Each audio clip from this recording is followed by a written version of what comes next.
어린 왕자 앙뚜안 드 생텍쥐페리즈 김양미 옮김 반니출판사.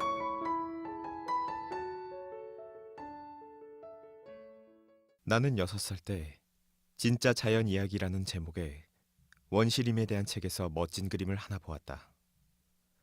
보아뱀이 맹수를 삼키는 모습을 그린 그림이었다.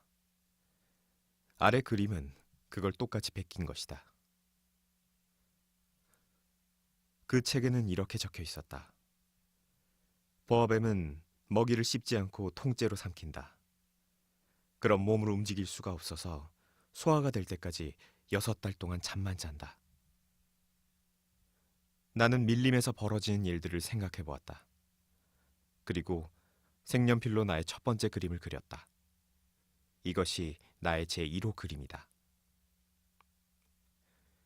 어른들에게 이 작품을 보여주며 무섭냐고 물어보았다. 그럼 어른들은 이렇게 대답했다. 모자가 왜 무서워? 이 그림은 모자를 그린 게 아니라 통째로 삼킨 코끼리를 소화시키고 있는 보아뱀을 그린 거였다. 그래서 어른들이 이해할 수 있도록 보아뱀의 몸속을 그렸다. 어른들에게는 늘 설명을 해줘야 한다. 나의 제2호 그림을 보여주겠다. 어른들은 겉모습이든 속모습이든 보아뱀 그림 같은 건 집어치우고 지리나 역사, 산수, 문법에 관심을 가지라고 충고했다. 이렇게 해서 나는 6살 때 화가의 꿈을 접게 되었다. 나의 제1호, 제2호 그림의 실패로 의욕이 꺾였기 때문이다. 어른들은 혼자서는 아무것도 이해하지 못했다. 어른들에게 늘 설명을 해줘야 하는 건 어린이들에게는 정말 피곤한 일이다. 나는 다른 직업을 선택해야 했고 비행기 조종을 배워 전 세계 곳곳을 날아다니게 되었다. 지리 공부가 많은 도움이 되었다. 나는 한눈에 중국과 애리조나를 구별할 수 있었다. 어두운 밤에 길을 잃을 경우 이것은 아주 유용했다. 나는 진지한 사람들과 많은 접촉을 하며 살아왔다. 오랫동안 어른들과 함께 지내며 그들을 가까이에서 지켜보았다. 그렇다고 해서 어른들에 대한 생각이 달라지지는 않았다. 조금 똑똑해 보이는 어른을 만나면 늘 품에 넣고 다니던 나의 제1호 그림을 꺼내 시험해 보았다. 그 사람이 정말 사물을 꿰뚫어보는 능력이 있는지 알고 싶었다. 하지만 늘 이런 대답이 돌아왔다. 그건 모자잖아. 그럴 때에는 보아뱀이나 원시림, 별에 대한 이야기는 꺼내지 않았다. 그 대신 어른들이 이해할 수 있는 카드놀이나 골프, 정치, 넥타이에 대해 이야기했다. 그럼 그 어른은 나처럼 똑똑한 사람을 알게 되었다고 좋아했다. 이렇듯 마음을 열고 진짜 하고 싶은 이야기를 할 상대 하나 없이 외롭게 지내던 나는 6년 전 사하라 사막에 불시착했다. 비행기 엔진이 고장난 것이다. 정비사도 승객도 없던 탓에 나 혼자 어려운 엔진 수리 작업을 할 수밖에 없었다. 나한텐 목숨이 걸린 일이었다. 비행기에는 겨우 8일 마실 동안 물밖에 없었다.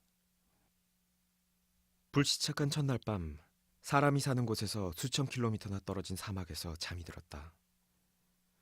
보이는 것이라곤 수평선밖에 없는 넓은 바다에서 뗏목에 몸을 싣고 표류하는 것보다 더 고립된 상태였다. 그러니 해가 뜰 무렵 이상한 작은 목소리를 듣고 잠에서 깨었을 때 얼마나 놀랐는지 모른다. 누군가 작은 목소리로 이렇게 말했다. 저기 양 한 마리만 그려줘. 뭐라고? 양 한 마리만 그려줘. 나는 벼락이라도 맞은 것처럼 벌떡 일어났다. 그리고 두 눈을 비비고 주위를 둘러보았다. 아주 특별해 보이는 작은 아이가 나를 빤히 쳐다보고 있었다. 이 그림은 훗날 내가 그린 그 아이의 초상화 중에 가장 근사한 것이다. 물론 그 아이의 매력적인 모습을 그림에 다 담아내진 못했다. 하지만 그건 내 잘못이 아니다. 6살 때 어른들 때문에 화가의 꿈을 포기한 뒤 보아뱀의 겉모습과 속모습을 그린 것 외에는 제대로 그림을 그려본 적이 단 한 번도 없었다. 나는 놀라서 눈을 동그랗게 뜨고 아이를 쳐다보았다. 이곳은 사람이 사는 곳에서 수천 킬로미터나 떨어진 사막이다. 게다가 이 아이는 길을 잃은 것 같진 않았고 죽도록 피곤하거나 배고프거나 목이 마르거나 겁을 먹은 것 같지도 않았다. 사람이 사는 곳에서 수천 킬로미터나 떨어진 사막 한가운데서 길을 잃은 어린아이의 모습이 전혀 아니었다. 나는 놀란 가슴을 진정시키며 물어보았다. 그런데 거기서 뭐라는 거니? 아이는 중요한 비밀이라도 되는 것처럼 낮은 목소리로 같은 말을 반복했다. 저기 양 한 마리만 그려줘. 너무 놀라운 말을 들으면 황당하지만 감히 거스르지 못하는 법이다.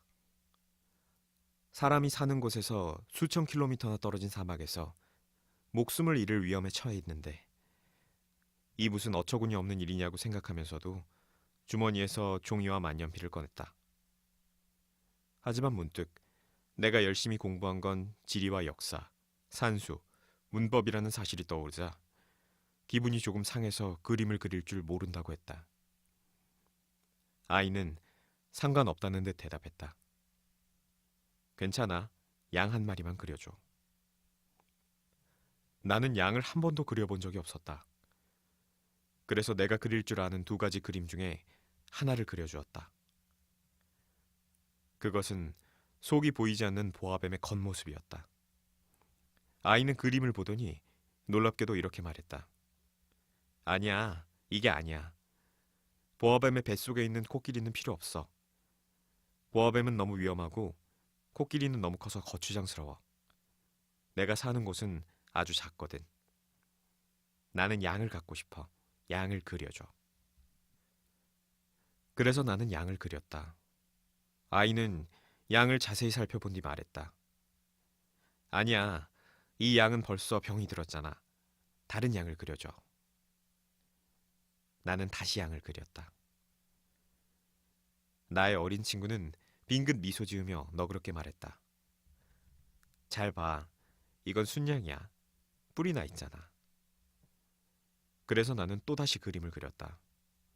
하지만 이 그림도 퇴짜를 맞았다. 이건 너무 늙었잖아. 나는 오래 살 수 있는 양을 갖고 싶어. 얼른 비행기 엔진을 분해해야 된다는 생각에 마음이 급해져 더 이상 인내심을 발휘할 수가 없었다. 그래서 낙서하듯 이 그림을 쓱쓱 그려주었다. 그리고 소리쳤다. 이건 상자야. 네가 갖고 싶어하는 양은 상자 속에 있어. 그러자 놀랍게도 어린 심판관의 얼굴이 환해졌다. 아, 내가 갖고 싶어하는 양이 바로 이거야. 그런데 이 양은 풀을 많이 먹을까?